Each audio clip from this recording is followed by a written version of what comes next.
Ladies and gentlemen, welcome back to the Music Talks podcast.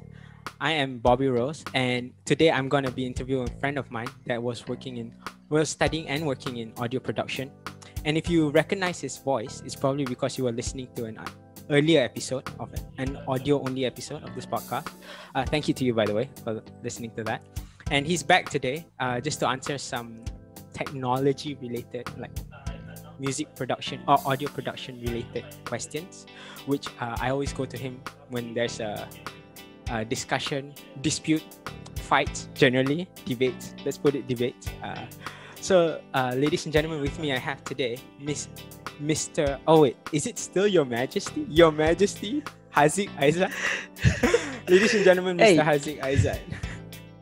thank you. By the way, I don't mind if you want to call me that. I mean, I like it. If people give it to me, who doesn't like that?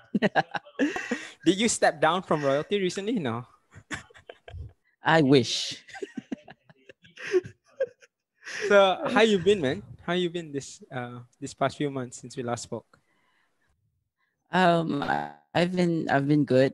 Work up a few songs. I got my singles out on Spotify, and yeah, I'm now working on some new stuff.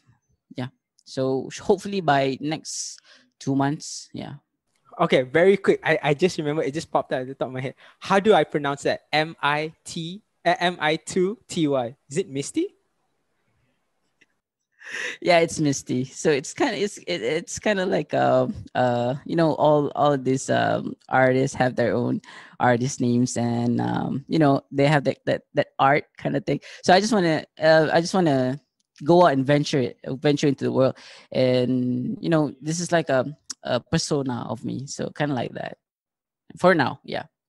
I mean, I of all people can never speak against anything like that because, you know. Yeah. Yeah. Yeah, but it's amazing. I've been listening to your work, and it's great that you've still been in the game, in the music Yeah. game. Yeah. Because even though, Yeah. It's been tough, this few months, because of the circumstances that we are all in.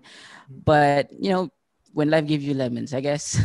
yeah. And it seems like life gave you a lot of lemons, and you're just like, let's make a lemonade stand. Let's not make a lemonade. We're just gonna make a lemonade stand real quick. Yeah, but the sad part about that is, everyone's making their own lemonade stands nowadays. So yeah. So speaking of this metaphorical lemonade stand, you recently last I remember you got a new iPhone, and then you got like a new rig, a MIDI keyboard, or like what's some of the additions that you've had this past year? I got an audio interface and a monitor, some studio monitors, and also a condenser mic. So maybe uh, you could call those essentials for for recording stuff, essential gears. So you have that, you can just record like almost anything in the world, right? Is that like the myth that people usually perceive? So about bedroom studios, this term popped up a few years ago, when people can afford, I mean, like medium people, medium, what do you call that, like mid level people can afford, Income, all this stuff. Mhm. Yeah, mid income people can afford all this stuff. So the term started a few years ago, and I took the I thought first, I thought that would be quite um a hassle, to steps to, what do you call that, to set up your bedroom studio, your house as a studio. So it's a bit of a hassle. But it turns out when you know what you're doing, and you know how to plan it already, it's not really that hard. And it's better than rather than me just going back and forth Damansara to my studio, and ask my boss to if I could just stay a while and work on my own stuff. I can do that, but it's a bit uncomfortable for me, to just stay there. So it's a bit okay for me to just wake up, have a shower, eat some food, just get some energy, and just sit on my place, and just do my stuff. So I think that's better for me. Yeah, Yeah. and I would imagine like your creative space versus your workspace. So when you're at that studio, you want to work, not on your personal Yeah. things. I mean, like Yeah. Yeah. this is Yeah. still work, but this is work on personal things, and you Mm, because of the mindset of you being at your non-safe space. Is that would that mhm. be another? Yeah. Hmm. Yeah, because when you're working on, when you're working, and I'm using the term work, when you're working, it's a bit, it's a different kind. You gotta have a different kind of mindset. You're working on someone else's product, and you wanna meet their needs, and you wanna, make their songs the way they want it. And it's a bit different when I'm doing my own stuff, because I know what I want to do, and I have everything here with me. I can do whatever I want to do. I can venture on a lot of stuff without any limitations. So yeah, that's yeah. Awesome. So, now that you have tapped into the audio production world, actually, since I did text you a few weeks ago about how we're gonna talk about some myths of audio production, right? And one of them Yeah, is actually relating to work. So, yeah. we've been talking about how one of the topics that we're gonna delve into today is that I don't know, Apple OS versus other OS, the ecosystem. Okay, Yeah. so let's just start up Yeah. with something like Yeah. really basic. So, you recently got an iPhone. I hope it's not just because hey, I got an iPhone. Uh-huh. So there's this thing about audio recording quality on an iPhone is so much better than Android phones. So is it really because iPhones are better in that sense? Yeah, I actually do. I mean, on iPhone, I mean, even if you see in the, in the real world, most producers uses like, if they want to have like a quick recording, they just use the iPhone, and you don't see a lot of that with Android phone. And I myself have had the experience, the opportunity to experience that. And yeah, I would say iPhone is better. Yeah, but if you're asking me why is it better, I am not sure, but I think it's because of, the, what do you call that, the Apple engineering, in short. yeah, it's kind of like, like Apple OS, like iOS, they have for every iPhone, they are using the same um OS, like kind of like that. And it doesn't it's not it's what do you call that, it's So you're saying it's so optimized? because iPhone, they, yeah, it's optimized for every iPhone. Because Android, you gotta have, you have like a bunch of phone distributors and phone manufacturers, where they have their own versions of phones. And it doesn't really, it's quite hard to, optimize this Android 9.5 something blah blah blah to each of the version of the Android. So I think that's kind of like why the iPhone does it better, because of the optimization of the OS itself into the phone itself. Yeah. So when you say that, do you actually mean that it spills out to all Apple stuff? Like that's if you're creating like softwares for or anything software and hardware for even MacBooks and iMacs and whatever, because it's just optimized how the technology, the gadgets are optimized between each other. So it's so much easier to focus on this single track instead of needing to supply for like Windows for Windows and then Windows for Android and then there's Android for Android and Android for Windows. So that more confusing Yeah. system. Yeah. It basically, it's like that. If you put it that way, yeah, it's the same thing. Okay, so it is true lah when people say like audio production works are really easier and arguably better on Apple products. Do you? Yeah. Okay, let's put it this way. Yes or no? No, Okay. Why? because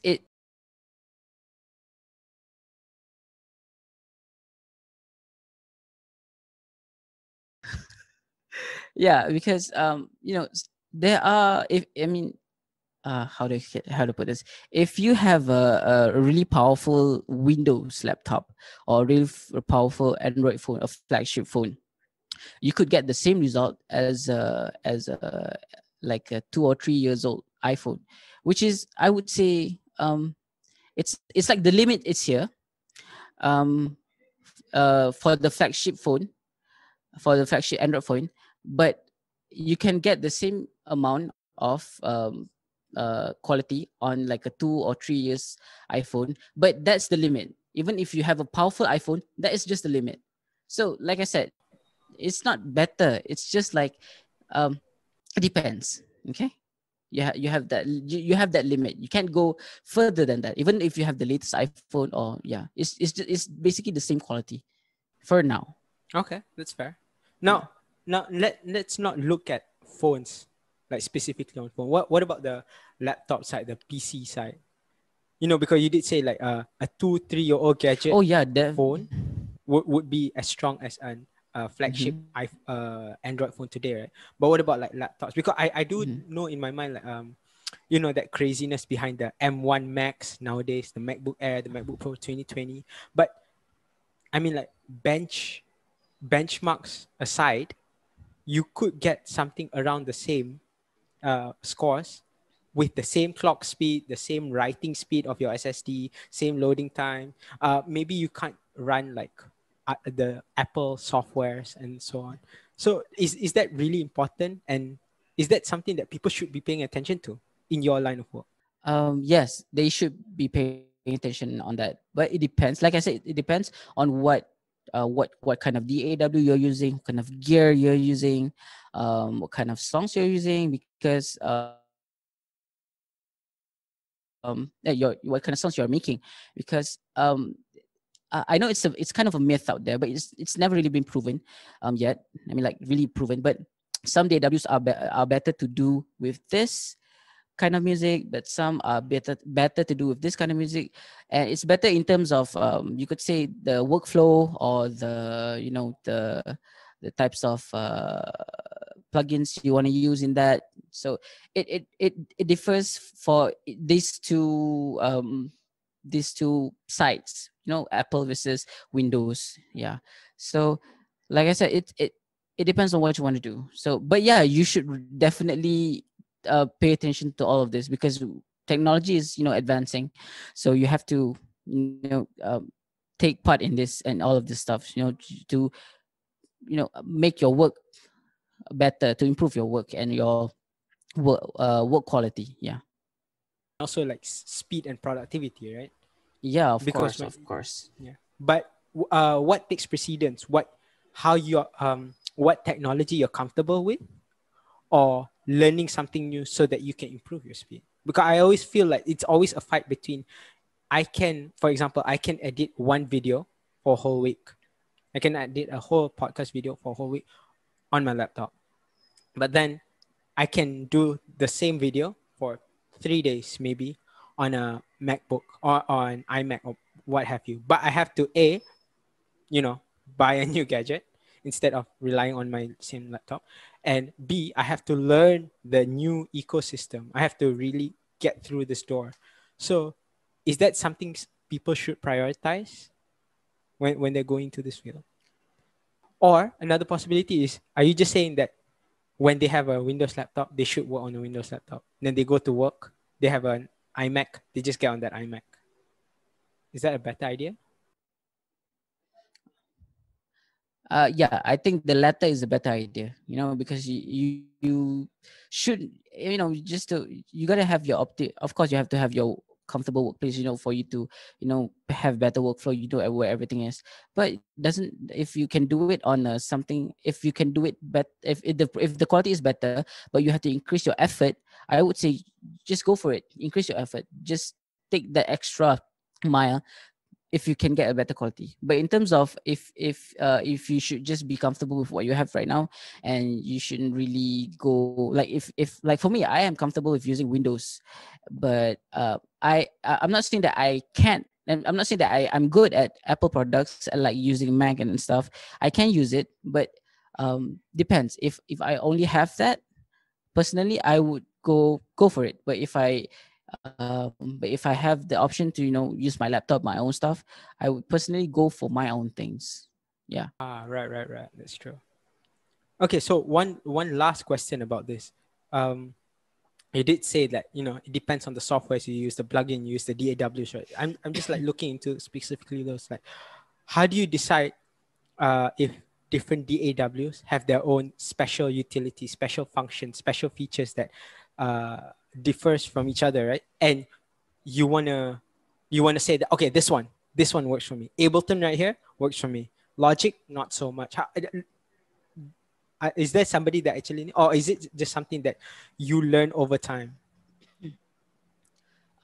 It, s- uh okay, let me get this, let me get the question correct. You're asking me how do I know which one is perfect for me?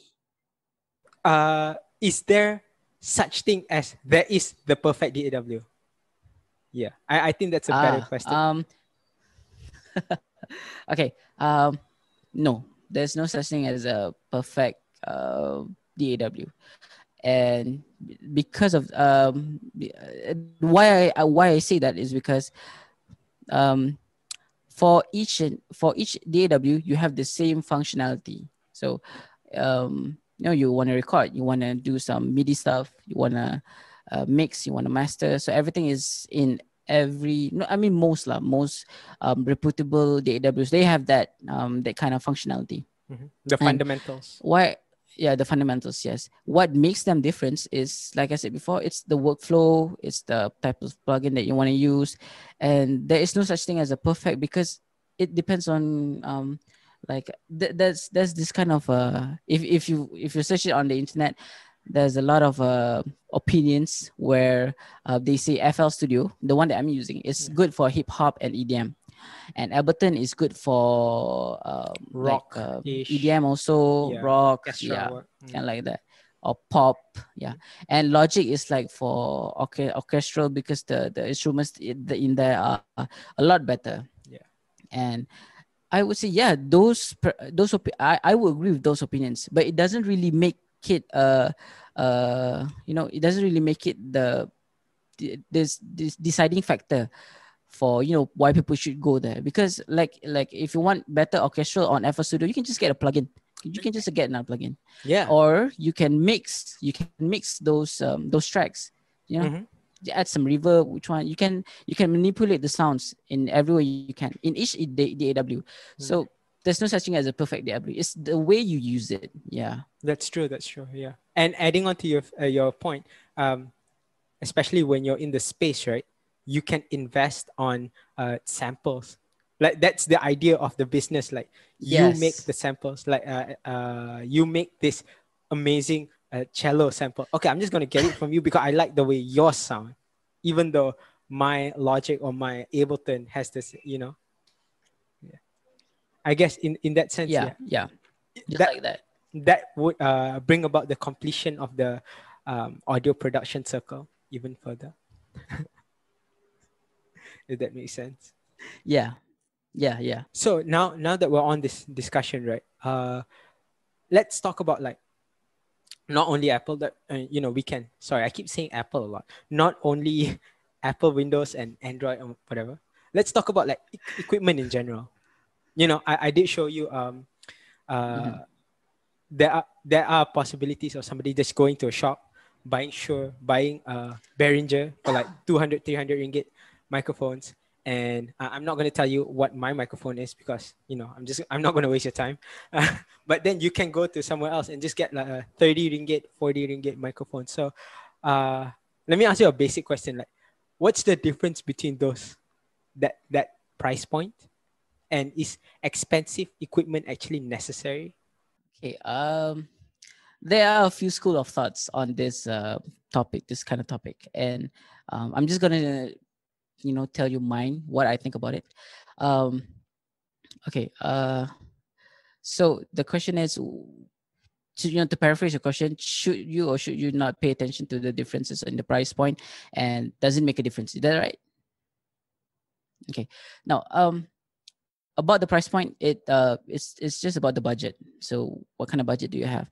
If you have more, just spend more. It's better to just spend more. Okay. If you can spend more, just it's better to just spend more, because um people, okay, about mics, and I recently find this I found this myself, because I just bought a condenser mic, and I had this kind of debate on my with myself. Should I just go straight away for the kind of like the expensive one, or should I just uh just go for the mid level but not really mediocre one? Yeah. So I was doing my own research, research and all, and what I did was I basically end up buying the expensive one just because of the um and this is in my own personal opinion, because I bought the expensive one because of the, okay, different mics. Okay, let's just delve into the some mic knowledge, okay, if you don't mind. Okay, so so to put it in layman, not layman, to put it simply, you have two types of mic, condenser and dynamic, which everyone knows lah. I mean, you do have ribbon mics and everything, but the yeah, but the thing that people knows are these two, dynamic and condenser. Okay, and uh, dynamic mics are like this one. This is the dynamic mic. Okay, dynamic mics are quite cheaper because they are more durable, and they have people use it for loud stuff. So then they're not sensitive. Okay, like a condenser mic. Yeah, and it has to do with the frequency range and all. So you might have something like from 20 hertz to like 15 kilohertz. So you don't have that that range, that wide range. Okay, but it's good for like drums or like live sounds. It's good for that because it's durable and it can withstand the frequency range. Okay, now condenser mic are much expensive because of the quality it brings. The details, not the quality, the details that it can pick up. Okay, you have like sometimes you can find like 20 kilohertz or 22 kilohertz, um, right until 10 hertz, which actually the human ear can only hear until the, I think, 20 hertz. Yeah, 20k hertz, which it is the details. Okay, it's the details, even though the microphone can pick up that. But should I, because should I pick it up? Because you can't even hear it, right? But it's the details in it. Yeah, because it can. That's why it has a more expensive price point. And other than that, it's usually people differs each microphone with the tone of um the sound it picks up. Okay, yeah, the signal. And for me, this is good if you don't, if for your workflow, because if you pick up a mic which have which is like suitable with your own voice, you don't have to equalize it in the mixing session, and it eventually makes your workflow much faster. But if you don't want to spend much on that, I mean, if you can't spend much on that, just get a condenser mic, on the mid range, and you can just EQ it. It'll introduce a lot more work, but you can get the same result. And that is what I found. So but yeah, I decided to go on to the expensive one because of the because I don't want to waste time, just on my mix session, and just focusing on my vocals for like 2 or 3 hours, and just on my vocals. So I don't want that. Yeah. So the difference in the price point, um it if you're talking about the price point, it just depends on your budget. If you can spend more, if someone asks me should I spend more, then I would say yes. If you can, you just spend more. Okay, if you can, just go for the higher price range, because because of all the not necessities, because of all the benefits that you can get. But if you don't want, or if you can't, just go for the mid range. Okay, just go for the mid range. You can get the same quality, but you might have to tweak a little. You can get the same quality. Yeah. Yeah, that's always the discussion about DIY things, right? The cheaper you go, the more Yeah. more effort you have to put in. Yeah, but you Yes. know, um, I totally understand what you mean, especially when you're in the in the field, you're recording, and you're talking about these condenser mics, dynamic mics, and you really have to know what mic to choose for a whole orchestra, or you're talking about PZM, pressure zone mic when it comes to Yep. choir and whatever. But you yourself mentioned that a lot of people now are going into bed bedroom studios, so which Yeah. means a lot of people are doing their own things in their own homes, right? Instead of Yeah. going venturing in. So I don't know, maybe it's the pessimistic side of me, but a lot of people eventually would just post this on social media, right? I mean, I'm not saying Mm-hmm. like people like you do post on Spotify, on SoundCloud, and you blast it up, and then people listen to the good quality sound, and I trust that. But I would imagine that more often than not, people will just like spend whatever they want to spend, and then they just put up on social media, which compresses the audio anyways. And even YouTube, up to a certain point, Yeah. yeah. So um, does your comment still stand? Does your suggestion still stand to just uh invest as much as you can for now, because eventually you're going to bring those equipment to if you do become a professional YouTuber, and so on, you're going to bring that equipment to a proper studio and it still works. Yeah. I still stand on my comment because maybe it's my own perspective, but I look at it like this: if you can and if you want to spend on this this type of stuff, it means that you have the capability and you have the passion to do it. You're not just doing it for the social media only. So, but if you're doing it on the social media only, people will just be like, I'm just gonna post it somewhere. So let me just get a 20 ringgit mic only lah. Actually, at least I can record with it. Okay, doesn't matter of the quality. So from there, I could see what this type of person is going to do with the gear. Okay, and yeah, it depends on the person as well. I mean, if you, I mean, we live in Malaysia where the currency is not really that good. So when people ask me, should I get this, should I get that, I would just say what you want to do with it. And if they say like they just want to do like school projects and stuff, and I would just say go to Shopee and just type in the condenser mic and just buy that. But if they're saying that they want to record something, just want to, they want to make music, make art and stuff, and I would just say go for it. Just go for the like Audio Technica or Rhodes or AKG, blah blah blah blah. I'm just spilling out brand names. Relating to all this equipment, right? Does this in any way relate to your musicality? As in, like, is there a price point that you should put in terms of your musicality? Or if I wanna play on four different instruments, then I should be thinking of this price. But if I'm just gonna be that one guy that's just like sitting at home playing the uh 1564 chords and singing pop songs on the piano, or just like playing power chords on the guitar, and then You I just should dissed just the whole USA music industry. okay, I should take this part out then. But you know what I mean, right? Like, is there actually a relative of your musical level to the price that you're willing to spend, or is it like exactly the same? If you're willing to invest that much, then over time you would be inclined to dive even further, if that makes sense. Mm. I've had a debate with myself about this topic, and because personally, I consider myself as a uh, jack of all trades, but not king of what do you call that? King of one speed. What? Master of one. I'm not a master of one, so I'm like jack of all trades. I can play all of these instruments, but not at a level where I think it's like I've mastered it already.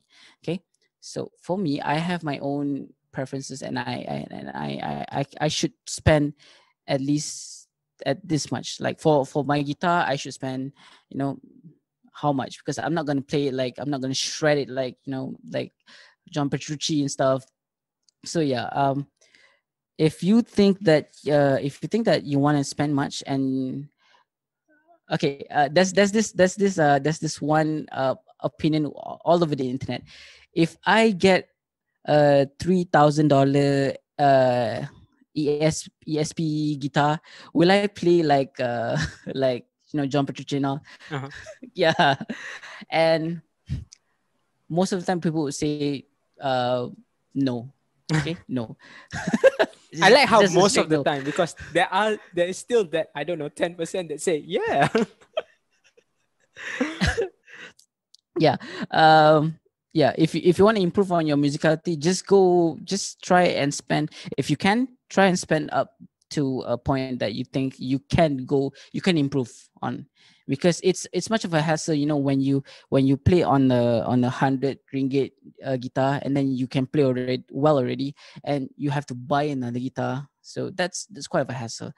But if you think like if you think that it's gonna take you like 3 to 5 years, just to improve on up into that level, then I would say just go on the 100 ringgit only for now, just up until you feel like you, because when I teach, because I teach as well, I mean, and I know you do as well, like when our students, they don't really have the passion, when they want to play, and the parents would say like, I've wasted all of this money because my son or daughter doesn't even want to play.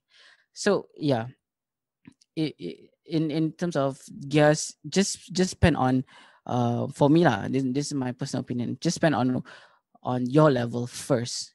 But if you think that you want to spend and you want to improve and you can improve and you will improve, then should go for it, get the high end gear. Yeah. Okay, that's fair. But more specifically, I was looking into you did say a $3,000 ESP, right? So does it actually make sense to have a $3,000 ESP guitar, Gibson guitar, whatever, and have uh I don't know, Audio Technica MX20, or would it be better to have like a 500 ringgit, $500 guitar, but have a Sennheiser studio headphones and those 2,000 ringgit headphones? So yeah. Yeah, I understand. um for this, I would say that depends on what you are focusing on. Okay, because you spend on your guitar because you want to play well, you want to play the lick well, you want to play the melody line well, but you have your earphone because you want to mix well. Okay. Yeah, if even if you have a normal earphone, you could like, you don't really have to spend on the Sennheiser and everything. Even I myself been using a mid-range, like entry level, but I can share the clear tone of what's good and what's not. Okay, so it depends on what you want to do. I'm thinking that all of my answers are depending on what you want to do. we I understand your worry, but I feel like that's the thing that a lot of people are worried to say, because it actually depends on what you want to do. Like you want to go back to any discussion about technology, right? People always talking about like S21 or iPhones, Yeah. MacBooks, or whatever laptops. It it depends on what you want to do. You know, Yep. yeah. Yep. I feel yeah. Mm. Okay, so now that we've cleared up those misunderstandings, or now let me ask you a simple, like a straightforward question. Do you think technology will render musical training as obsolete in the future? Because you know how people can just like literally YouTube. I mean, you and I, and even amongst our circles, we have been at the mercy of. We can read a whole real book, but then there's that one thing we're not sure. Let me just check on YouTube real quick, instead of going to ask lecturers, ask educators, ask teachers. Like, do you think Mm-hmm, that will mm-hmm. happen? I think it's happening now already. Actually, yeah. I mean, from what I experience, yeah, it's happening now already, because it's I think it's about the accessibility of the information. Okay, you don't have to ask for permission. You don't have to go and meet people. You just straight up go up to your phone, just search it, and you got it already. Yeah. No, even that, right? There's a person that you and I know. He sells beats, and he sells. Mm-hmm. So all you have to do is just lay down this And a lot of keyboards you can just like press a button, hip hop pattern or rock pattern, and I'll just play some four chords and record that, and then eventually like over 10 minutes you have a whole song. So let me Mm-hmm. just like do 10 songs in a day. Won't that kill the industry because you're making too many, you're like diluting the industry with a lot of songs? Or is that even detrimental? Do you see that as a bad thing anyways? Or Um, mm, okay. Some people might not see this, but it's happening. Like I said, it's happening now already. You can yeah, see in yeah.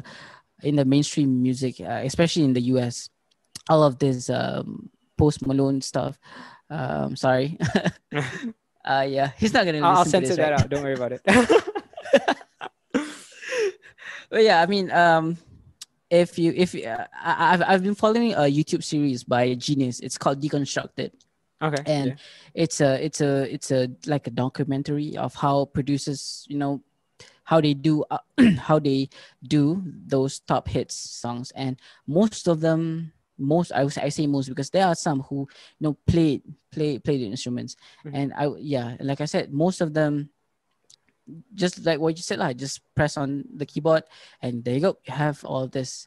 Yeah. And for me personally, I think it's kind of a bad thing, because people really think that that is the future of music. Yeah. So yeah, Or even worse, people that's think that is music. yeah, people think that is music, even though I do that sometimes, with my music. But No, I'm also guilty of doing that. yeah, but it's different. Like I said, like I mean, a lot of us, even I do. Like when people ask me, like, can you just do a background song? Yeah, let me just slap on something on Reason or something. But we don't call that music. We call that one face of music. That's Yeah, one side. yes, yes, Yeah, you know. yes. Yeah. Yeah. And because of the rise of this issue, there are a lot of so-called producers who and this is like a general, who are like 18 years old with a laptop with a DAW, and just make some beats, just that, and just selling beats to people. And people will say that, oh wow, you can do music, are you a musician? And they would say, yeah, I'm a music producer. Yeah, that is not it. Okay, I would say that is a bad thing. That is considered as unreputable in my field. Yeah, yeah, yeah. And would you think that over time that would just kill the instrument based music out the Yeah, window? Like yeah, people that actually yeah. put in effort to. I would say yeah, because um, there was a time where people thought jazz was something terrible, right? Whoa, whoa, And look at no, nowadays. you can't. I'm Yeah. sorry, I'm sorry, I'm Oh. sorry, but we have to accept the fact, bro. Okay. But yeah, like I said, there was a time where people thought jazz was considered bad, or there was a time where people considered Skrillex, dubstep was just robotic sounds and not music. Bro, you just went from jazz to Skrillex in like 10 seconds. And like, I wow. mean, like,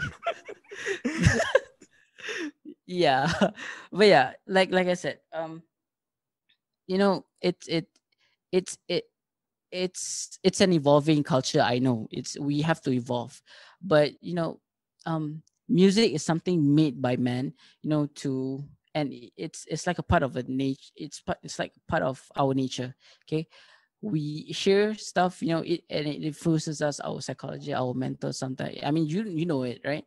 It influences our whole nature. And if you give a machine to play the drums and stuff, I would personally think that it's not really it's bad for us, because we could lose the sense of, we don't know what is human and what is not human. When you hear a drum machine playing, is that a guy playing, or is that really just a program running? Yeah, you don't really know. Yeah. That's totally true. And now that you mentioned the psychological part, actually, that's another question I did want to ask you. Like sociologically, right? How we make music. I mean, how people make music today. Does it actually affect the industry and how it's consumed? Because like, um, how it's consumed by the listeners, by the average consumer, would eventually affect. Because like you said, this is a business. You know, you supply the demand of the listeners or of the consumers, and they want to listen to good music. So when people start demanding for pop music or EDM and more vanilla sounding electronic tones rather than more organic instrumental tones, then eventually it will also affect how we perceive some kinds of music. Don't you think so? Yeah. Yeah. Yeah. Yeah. It I would say, like you said, it's a business, right? So people are searching for money, and supply and demand, all everyone knows it. And when people demand pop music, they want pop music, and the music industry has to supply that. And that is like the what do you call that, the biggest in the biggest music genre that people listen to. And the music industry has to supply that. And it's a win-win situation for them. But for like musicians, for us, it's kind of like, when someone goes to a gig like a busking, and they say, can you play Gangnam Style on guitar? Wait, like, really? Gangnam Style on guitar? Really? I mean, And yeah, that in your defense, I'm pretty sure you can. I mean, like, I would say, yes, I can. Do you want me to? would you like me to? Yeah, I mean, it's a like I said, it's an evolving culture. So I mean, you see nowadays rap music are like of a like influencing a lot of our social manners. You have all these kind of new languages, like yeet or skirt or cap, cap. And yeah, vibe. So yeah, you right, because musicians, they kind of like have this, like they have like this influence on social, on our social life. Yeah, social community. And they kind of have like this control on us, on young generations, because mostly young people listens to their music. Okay. And yeah, I mean, yeah, musicians should um be a good so musicians should be a bit more careful, or they should put in some good stuff in their music. I'm not saying there's no such thing as good music, good music out there. Not good music, but good message music, something like that. So music with a good message. I'm not saying that there are none of those, but there are, but there's not much. I mean, if you hear songs nowadays, there are the theme, or the content of the song is not really a good thing. And when that is normalized nowadays, into young generation, it would bring chaos, I guess, to the future. Yeah, because people would see bad thing as a good thing. It's been normalized, and that is even normalized. It's a word nowadays that people always use, normalize, right? So yeah. So yeah. It's interesting that you approach that in a linguistical way, in a meaning way, in a lyrics way, because I was thinking more of because people would rather listen to, like I said, the hip hop side, the EDM side, less organic, less instrumental side. Um, but yeah, there is a relation between how you create your music and the meaning of the music, right? It's very different when Yeah. you listen to Gangnam Style, literally the same lyrics, literally the same chords and whatever, the recording, like the official recording, versus somebody playing it on the guitar, because then the meaning will also change. Yeah. Isn't that Yeah. true? Yeah. Yeah. Yeah. Yeah. So up to a certain point, people also want the musical meaning, not only the lyric meaning, the word. Mm. Yeah. So that's why I said people, not people, musicians should, you know, do better with their music. Yeah, yeah, that's true. That's true. This is very interesting because the next big topic that I did want to delve into with you is about this whole traditional indigenous music, right? So Mm-hmm. just a bit of background for you all listening. Like it's been a while. I don't know. I'm not really familiar with it. I'm not sure if Mr. Hazziq is familiar with it. It's there's been like a university. Uh, there's an archives of traditional music. that actually like collects audiovisual archive of documented music. So essentially, what that means is there's a collection of music from older generations, and they collect it all in this one place, and it's a physical place. So they have like all those vinyl records and cassettes, CDs. I haven't said that in so long, but yeah, Floppy disk. floppy disk exactly. Um, so the me personally, like you said, right, the music actually has a meaning. And in Yeah. terms of traditional performance, indigenous music, traditional music, there's also that body language and visual expression, which also gives the meaning. Mm-hmm. So, is it really a good idea to only have audio without the video? Now that we're delving into this musicians making better music, right? But now that Yeah. all you see is just the audio side, and you are consuming less on the visual side, less of what it means uh, Mm. non-lyrically, is it really going to that direction, to actually capture the whole essence of the music, but also as a listener, are people actually still listening to the whole essence of the music, or are they just it's more of a background thing nowadays? Um. Okay. I think the first question was, is it okay with the audio only, with not the visual stuff? Yeah.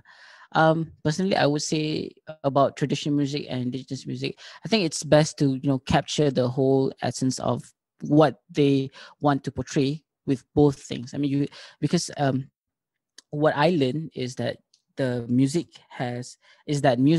can portray some messages, but not the whole stuff.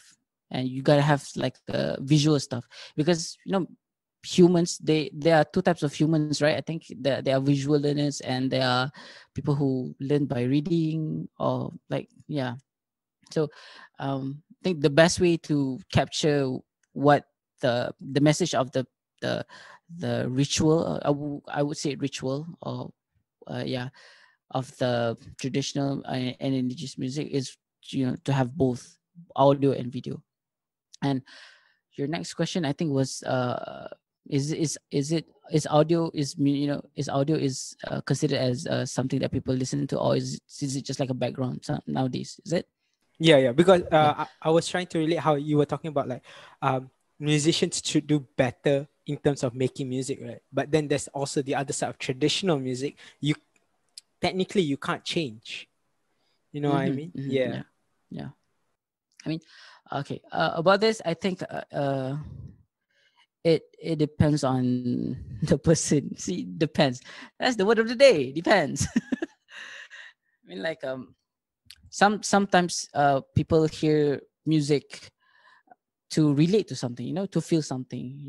You know what I mean? Yeah, because like when you want to feel sad, you listen to sad songs, or yeah, when you want to feel happy, you want to you want to feel something, you want to relate something, like you just got your um first car, you feel happy, you listen to some happy songs, or you with your friends, with your family, or you miss your family, you listen to that kind of songs. So it depends. If you look at music as something that you have purpose, I think that I think that would be good. Okay.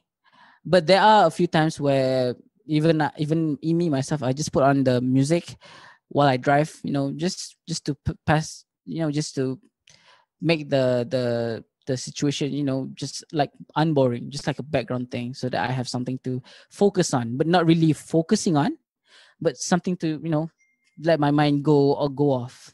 Okay. One of the terms I recently learned is called a media junkie, and I feel like the more we get into these streaming platforms, especially when you get wireless headphones, wireless earphones, and you can just put your phone somewhere and you're just walking around your whole house doing chores, doing whatever, and Yeah. just listening to YouTube, listening to songs. Yeah, I know what you mean. Like after a certain point, we feel kind of weirded out by the absence of noise, Yeah. because Yes. Yes. on one point it is music, but on the other hand, you do want to hear something keep on Yeah. going. Be it Yeah. people speaking, people singing, music playing. But yeah, I understand what you mean. Now, in the thing I'm trying to understand is that unintentionally, wouldn't this diminish the true value of music? Where, but I mean, I'm not talking about, Beethoven or Bach's time where people were just like, hey, you better keep quiet. I'm playing music. You got to respect me. We're nowhere near that at all. But at the same time, you know what? You are posting on SoundCloud. Let me just listen to it when I'm free. It's decent. And then that's it. Because people are more apathetic, people are more indifferent, maybe. So they're not really, like I said, they're not really listening to the whole essence of music. They're just listening to it. They're just hearing it. Mm-hmm. They don't listen to it. Do you think so? Yeah, I think, yeah, and I think that is what most that is what most artists do, because when you are, take it like take it like a K-pop idol. Okay, you have this one guy. Imagine this one guy have a lot, 15,000 fans, kind of like that. Okay, and the only way the fans can communicate with the artist is through his music. Okay, so the fans would really listen, like really focus on the music, not just, like what you said. Okay, it sounds decent, then yeah, I don't want to hear it again, not like that. Okay, so it's like that. It's a form of communication in one way or another. Okay, so it has its purpose. Yeah. Does that actually, would that discourage you or upcoming musicians, like, when you're making songs, and is there like a voice at the back of your head saying, like, you made this song at most 10 people, 15 people, 20 people, or even like 50 people are going to listen to the song, and then that's it?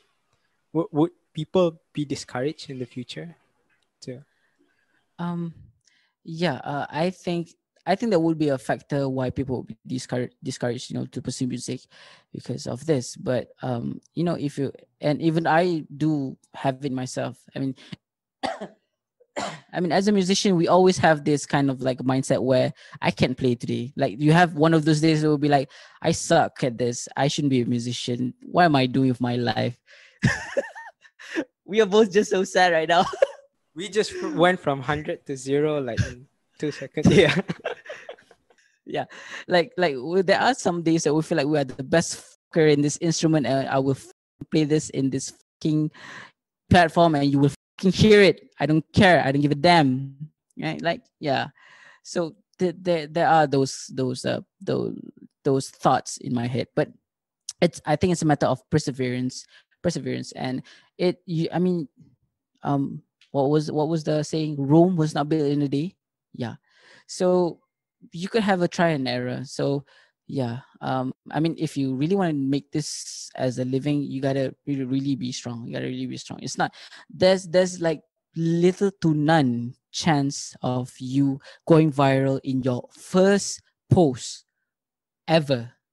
Okay, you gotta keep making music. Okay, yeah, and you gotta have to keep improving yourself. Yeah.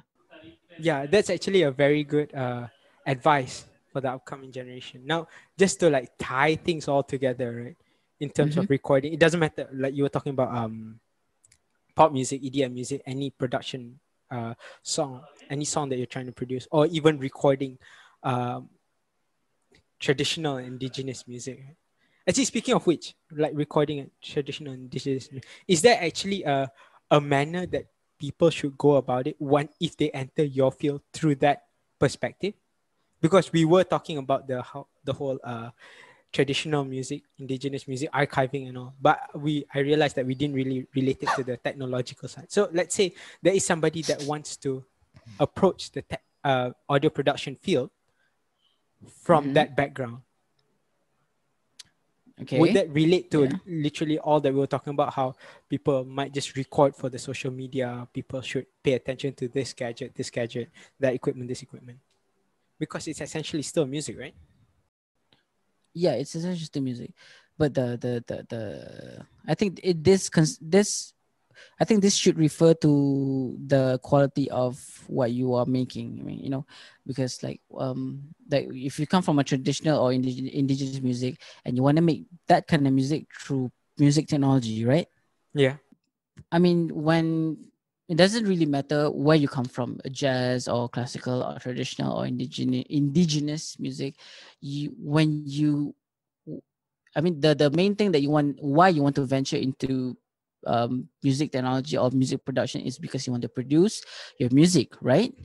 And you want to have the best quality of your music that you're producing. So yeah, I would say yes. If they want, if I mean, of course they want. So they should really pay attention to everything that I've said.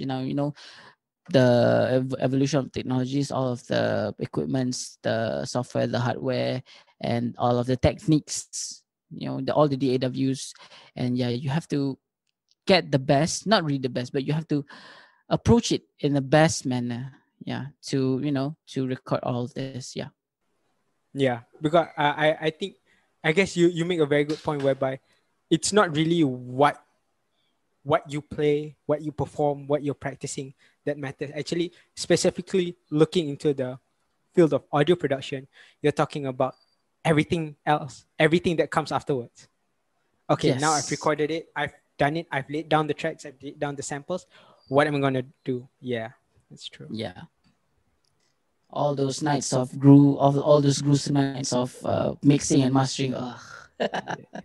All those. I've once I've once did a Chinese orchestra with I think it was a 27 instrument. I can't remember. Uh-huh. And yeah, that took me like 2 or 3 weeks to get it mixed, level it up, put some effects and everything, and then master it. Mm-hmm.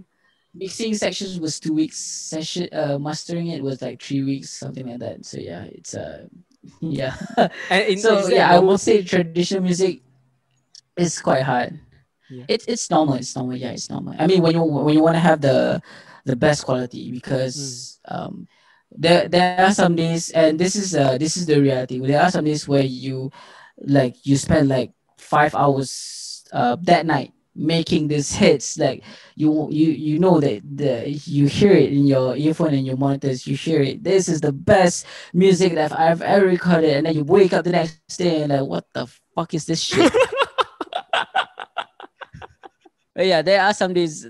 Yeah, that's why sometimes people take like um that's why sometimes you hear people say, oh, I made this like 3 days. But then you have this one artist, they say, I've spent a year on this track, so please go and listen. This That one is track, why. this one This song. one track, yes, Yeah. one song. Yeah, that's why. Yeah.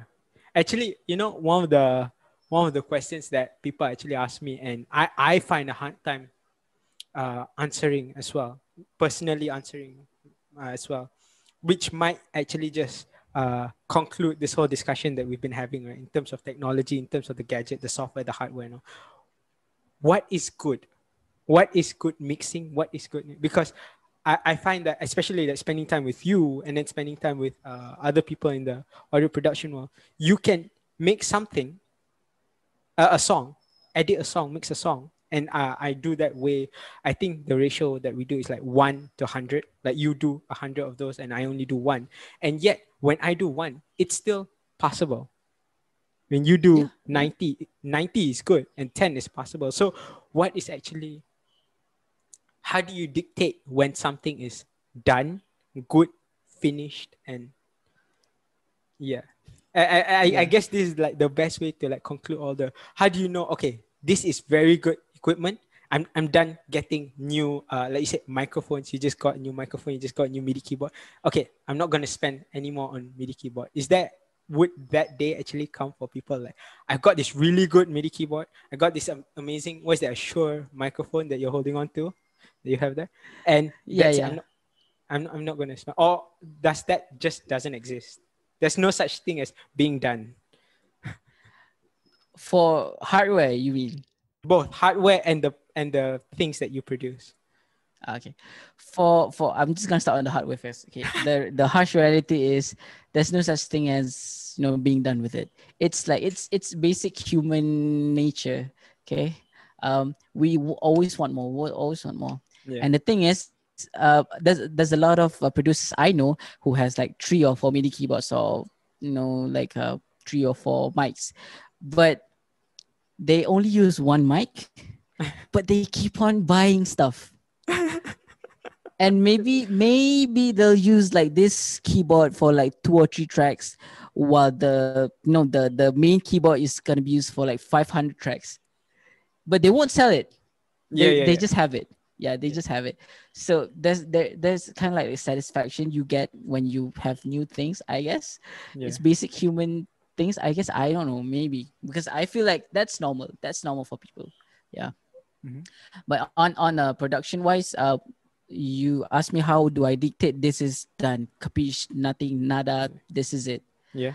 um I would say personally there's no such thing as that also, because um it we I mean you would relate to this. I mean, we as musicians, we compose, we arrange, we create music, we produce music, and we treat it as something that is valuable to us, right? Hmm. And we always want the music to be in its best form, right? Yeah. And honestly, I've always felt like I I've once worked on a track and thinking that I need to add this, add that, add this, add a drum, add some percussion, add some synth, and all. But at one time, I feel like this is too much. I Yeah. should Yeah. just use like a guitar, a drum, a Yeah. piano, and a bass. That's it. Yeah. That's it. That's it. Nothing else. Probably some vocal harmonies, and that's it. Yeah. I like how you said So like and nothing else, but then because it's normal. I totally know. Yeah. yeah, yeah. But yeah, like I said, it's there's no such thing as that. And the trick is to produce music is you have to know when to stop, because there is no stopping. Yeah, you like I said, you would want your music to be in its best form, so you keep on improving it up until a time that it's not improving, it's degrading. So you have to know when to stop. Yeah. And I always use this: less is more, less is more, less is more. Should I think I always think to myself, is it I always think to myself, should I take it out rather than should I put something in? Yeah. Yeah. Yeah. Yeah. Yeah. Yeah. That's true. Yeah. Mm. And I think I learned it from you and like during our hangouts, like the idea of overproducing. Like you Yeah, said, like yeah. you're cluttering too much and not just like adding on sound, adding on scenes. Okay, got to put in pads, but at the same time, it's also like I'm gonna add reverb to this guitar. I'm gonna make the piano sound more distorted. And then like you said, the next day you come back to it and it's like, what kind of guitar is that? It's just like wah, wah, wah, wah, wah. Because you're overproducing it. But yeah, yeah. Yeah, yeah. It's funny because I did that last week. It's even funnier that you actually showed me a recording that you did 3 years ago, 2 years ago. Exactly that. Oh my god. Guess some Here I people go. never learn. Huh? Yeah, yeah. Yeah, it's part of the Ay, process. yeah. It's cringe, but it's part of the process, I guess. That's true. That's true. Yeah. So, ladies and gentlemen, thank you so much for listening to today's episode. Real quick before we end, before I do my closing statements, Mr. Hazziq, you want to talk about your song that you just came up with Yeah. and channel as well? I just came out with an, a debut single. It's my first song on Spotify. It's called Less Than Me. Um, and you just search for Less Than Me, and the artist name is not my name. I mean, yeah, it's MI, and it's all what do you call that, under cap, no, capital and small letter. Yeah, small letter. Yeah, it's all small letter, MI2TY. So yeah, yeah, MI2TY, Misty. And yeah, go listen to it, show it some love, go and support me if you want. If you don't want, yeah, if you don't want, then thank you for your time for listening to my products. And also do please share it to your friends and all. yeah, I would be I think I would be I would coming out in the next 2 months with a new song, so wait for it. Nice. So, ladies and gentlemen, if you do have any questions, as usual, pertaining to the topics we talked about, if anything you want to flame us about any of our thoughts, you can do so. Just send us an email at aminbob13@yahoo.com and I'll get Mr. Hazziq to reply to you, or I'll just reply to you directly, or I can get another guest to answer it in a future episode. Thank you so much.